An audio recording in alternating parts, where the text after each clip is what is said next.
सुवर्णपुर जिला कृषि विभागर वरिष्ठ कर्मचारी लालमणि क्रिकेटर प्राक्तन सभापति पठाण कुमार पंडा माता तथा सर्वपुरातन सोनपुर महाराजा हाईस्कूल गणित शिक्षक गीता भाष्य संकलन रचयिता प्रसन्न कुमार पंडा धर्मपत्नी महियसी महिला स्नेहमंजरी पंडा 85 वर्ष बयस आज सकाळ 10:30 देहांत घटी।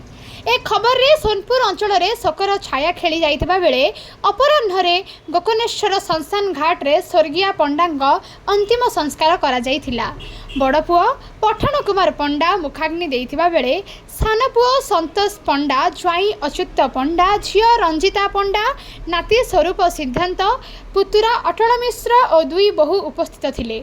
समाजसेवी श्रीवत्स मल्लिक मनोरंजन त्रिपाठी मनोज पंडा रामशंकर साहू शुभ्रांशु मिश्र कमलाकांत साहू सांबादिक महादेव मल्लिक सुशांत साहू सुशांत पंडा रंजन बारिक कृषि विभाग कर्मचारी वरिष्ठ नागरिक संघ लालमणि क्रिकेट एसोसिएशन स्वच्छ भारत बापूजी क्लब सांबादिक संघ विभिन्न क्रीड़ा और सामाजिक अनुष्ठान कर्मकर्ता शव संस्कार कार्य जोग दे स्वर्गीय पंडा अंतिम दर्शन करी स्वर्गीय आत्मार शांति सद्गति कामना करथिले।